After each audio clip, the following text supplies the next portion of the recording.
మహాదేవుడును మన రక్షకుడు అయిన యేసుక్రీస్తు వారి శ్రేష్టమైన నామంలో ఉదయకాల మన్నా అనే చక్కని వాక్యాన్ని వింటున్న మీ అందరికీ నిండు హృదయంతో వందనాలండి. దేవుని మహాకృప మీకు తోడై ఉండును గాక. ఎలా ఉన్నారు మీరు మీ కుటుంబాలు క్షేమమే కదా? రండి, మనం పరిశుద్ధ గ్రంథంలో నుంచి చక్కని వాక్యాన్ని మనం ధ్యానం చేద్దాం. దైవజనుడైనటువంటి పౌలు హెబ్రీలకు రాసినటువంటి పత్రిక 10వ అధ్యాయం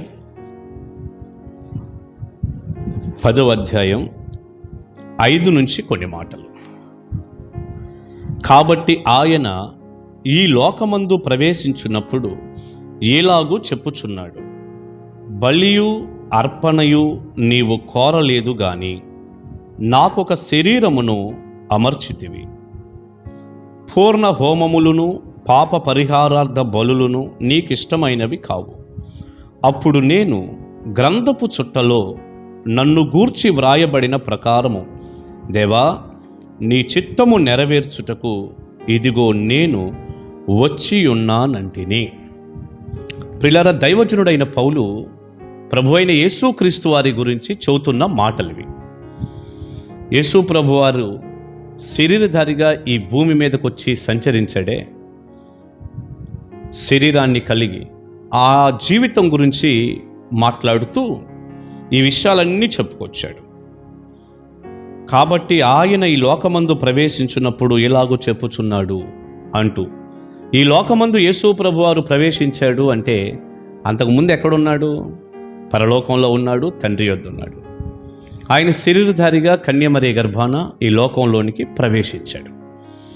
ఆ ప్రవేశించిన ప్రభు ఇలాగ చెప్పుచున్నాడు అంటూ, నువ్వు బలియు అర్పణయు నీవు కోరలేదు గాని నాకొక శరీరమును అమర్చితివి.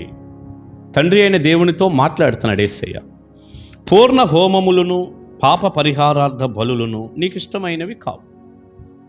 అప్పుడు నేను, ఇవి నీకు ఇష్టమైనవి కావు గనక అప్పుడు నేను ఇలాగన్నాను అని యేసు ప్రభువారు తన తండ్రితో చెప్తున్న మాట ఇలా రాయబడింది. అప్పుడు నేను గ్రంథపు చుట్టలో నన్ను గూర్చి వ్రాయబడిన ప్రకారము.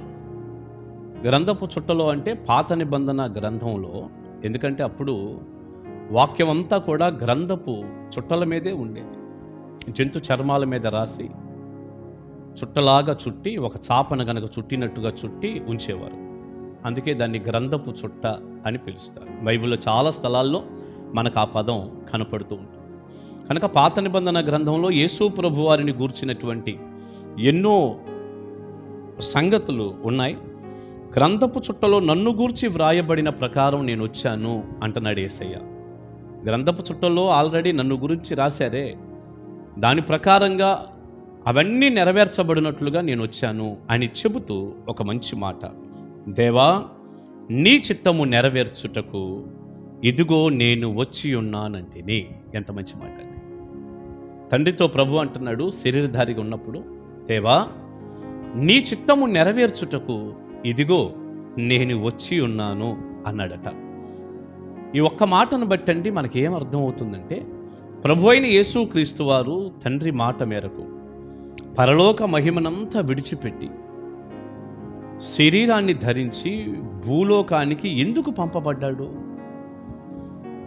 పాత నిబంధన గ్రంథంలో ఆ గ్రంథపు చుట్టలో వ్రాయబడిన మాటలన్నిటినీ నెరవేర్చున్నట్లుగా ఎందుకు శరీరధారిగా ఈ భూమి మీదకి పంపబడ్డాడయ్యా అంటే, యేసయ్య అంటున్నాడు, నీ చిత్తము నెరవేర్చుటకు ఇదిగో నేను వచ్చి ఉన్నాను. అంటే యేసు ప్రభు వారు ఎందుకు వచ్చారయ్యా శరీరధారిగా అంటే, తండ్రి చిత్తాన్ని నెరవేర్చుట.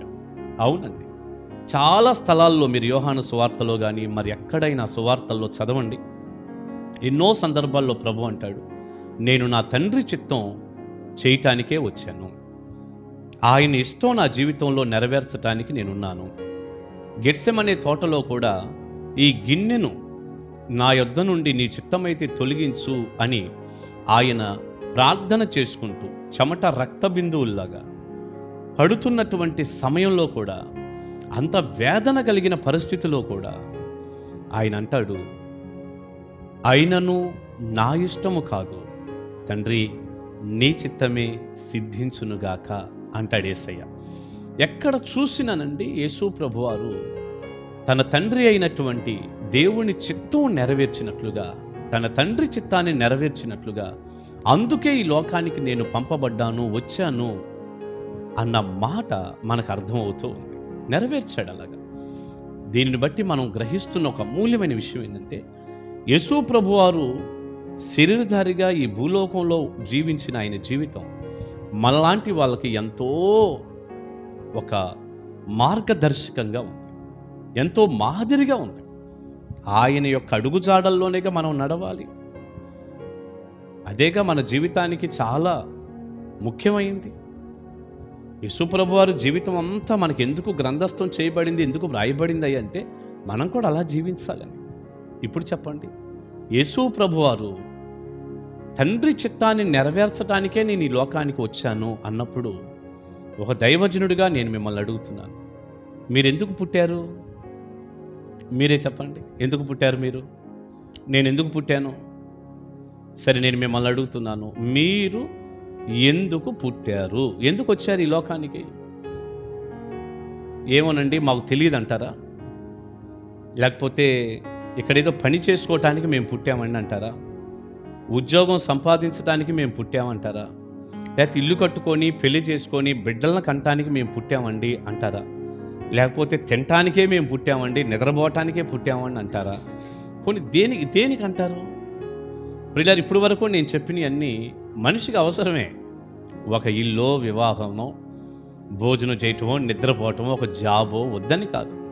కానీ మనం ఈ భూమి మీద జీవించినంత కాలం అవి మనకి ఉపయోగమే అయినా వాటినేదో కలిగి ఉండటానికి, వాటిని మనం నెరవేర్చడానికి పుట్టలేదండి.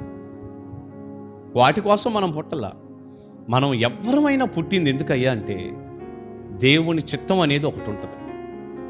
ఒక మనిషి ఎలా జీవించాలి ఏంటి, ఒక మనిషి ఎడల ఆయన సంకల్పం ఏంటి, ఆయన చిత్తం ఏంటి ఉంటుంది. అది నెరవేర్చటానికి మనం ఈ లోకంలో జన్మించాం, గుర్తుపెట్టుకోండి. కానీ నాడు చాలామంది ఏం చేస్తున్నారు, న్యాయాధిపతుల గ్రంథం ఆఖరి అధ్యాయం ఆఖరి వచనంలో ఉంటుంది, ఇశ్రాయేలీయులకు రాజు లేడు గనుక వారు తమ ఇష్టానుసారంగా ప్రవర్తిస్తున్నారు, వారి ఇష్టాన్ని నెరవేర్చుకుంటున్నారు అని ఉంది. ఈ రోజున ఏదో చెప్పేవాడు లేక చెడిపోయాడు అన్న సామెత మాట చొప్పున చాలామంది ఏం చేస్తున్నారంటే వారి ఇష్టం, నా ఇష్టం. ప్రియులారా, నా ఇష్టం అనే మాట అంత ప్రమాదం రెండోది లేదు. మన ఇష్టం ఎట్లయిద్ది? నా ఇష్టం, నేను ఇలాగే చేస్తా, నేను ఇలాగే ఉంటా, నా ఇష్టం నేను చూస్తా, నా ఇష్టం నేను తింటా, నా ఇష్టం నేను వెళ్తా. కుదరదండి. నీ ఇష్టం నా ఇష్టం కాదు. అసలు ఒక మారు మనసు పొంది రక్షింపబడి యేసు ప్రభువుని నమ్ముకున్నాం అంటేనే మన ఇష్టాన్ని పూర్తిగా చంపేసి పక్కన బారేసి మన ఇష్టాన్ని దేవుని ఇష్టానికి లోబరచటమే మారు మనసు అంటే. ఇక ఆయన చిత్తం మనలో జరగాలి, ఆయన ఇష్టం మనలో నెరవేర్చబడాలి. అయ్యా, నీ కృపను బట్టి నేను జన్మించాను, నీ దయను బట్టి నేను ఇక్కడ ఉన్నాను, నీ చిత్తాన్ని నేను నెరవేరుస్తాను అంటూ, నీ చిత్తం నెరవేర్చడానికి అసలు నేను పుట్టాను అంటూ, ఇదిగో బైబిల్ గ్రంథం అంతా కూడా దేవుని చిత్తం ఏంటో, దేవుని ఉద్దేశం ఏంటో స్పష్టంగా చెబుతుండగా ఈ వాక్యానుసారమైన జీవితం కలిగి మారు మనసు పొంది రక్షింపబడి వాక్యానుసారమైన జీవితం కలిగి దైవ చిత్తం మన ఎడల ఏముందో ఆల్రెడీ ప్రత్యక్షపరచబడిన దైవ చిత్తాన్ని నెరవేరుస్తూ, ఇంకా ప్రత్యేకంగా మన ఎడల కొంత దేవునికి కొన్ని ఉద్దేశాలు, ఆయనకు ఒక చిత్తం ఉంటుంది, దానిని కూడా మన జీవితంలో నెరవేరుస్తూ ఆయన సంతోషం కోసం మనం బ్రతకాలి. అందుకు మనం పుట్టింది. మనం 40వ కీర్తనలో నుండి ఒక చక్కని మాట ఇలా ఉంది, ఒకసారి చూద్దామా? 40వ కీర్తన 8వ వచనాన్ని నేను చదువుతున్నాను. దావీదు అంటున్న మాట, నా దేవా, నీ చిత్తము నెరవేర్చుట నాకు సంతోషము, నీ ధర్మశాస్త్రము నా ఆంతర్యములోనున్నది. భక్తుడైన దావీదు ఏమంటున్నాడు దేవునితో? అయ్యా, నీ చిత్తం నెరవేర్చటం నాకు సంతోషం. ప్రియులారా, ఈరోజు దేవుని చిత్తం నెరవేర్చటంలో సంతోషించకుండా ఏదో మన ఇష్టాన్ని నెరవేర్చుకుంటూ సంతోషపడితే అది ఎలాగా దేవుని చిత్తం చేసినట్టు అవుతుందండి? ఆయన చిత్తాన్ని చేస్తూ అదే సంతోషంగా బ్రతకాలంటే ఇక్కడ ఒక మాట అన్నాడు, నీ ధర్మశాస్త్రము నా ఆంతర్యములో ఉన్నది అన్నాడు. దేవుని వాక్యం ఎవరి గుండెల్లో అయితే ఉంటుందో, ఎవరి హృదయంలో అయితే దేవుని వాక్యం నింపబడి ఉంటుందో, వారే దైవ చిత్తాన్ని చేయటానికి చాలా ఇష్టపడతారు. అసలు అలాంటి దైవ చిత్తం చేసే ఇష్టం నీకుంటేనే దేవుడు కూడా బయలుపరుస్తాడు. లేకపోతే ఆయన చిత్తం కూడా ఏమీ మీకు అర్థం కాదు కూడా, ఒక మాట చెప్పాలంటే. కనుక యేసు ప్రభువారు అన్నట్టుగా నీ చిత్తము నెరవేర్చుటకు నేను వచ్చాను, ఈ శరీరంతో భూమి మీదకు నేను అలా వచ్చాను అన్నట్టుగా ఆయన చిత్తాన్ని నెరవేర్చటానికి మనం కూడా పుట్టాము. నేనున్నదే నీ చిత్తం నెరవేర్చటానికయ్యా అని చెప్దాం. దావీదు అన్నట్లుగా నీ చిత్తం నెరవేర్చడం నాకు సంతోషం అయ్యా అని చెప్పి వాక్యాన్ని మన గుండెల్లో పెట్టుకుందాం. మీరు ఆయన చిత్తానికి అప్పగించుకోండి, ఎన్ని గొప్ప కార్యాలు జరుగుతాయో మీరే చూద్దరు. ఈ రోజు నుంచి ఇక నా ఇష్టం కాదయ్యా, నీ ఇష్టమే నాలో జరుగునుగాక అని చెప్పండి. మోకాళ్ళ మీద పడి ప్రార్థన చేసుకోండి. ఎంత గొప్ప కార్యాలు ప్రభువు చేస్తాడు.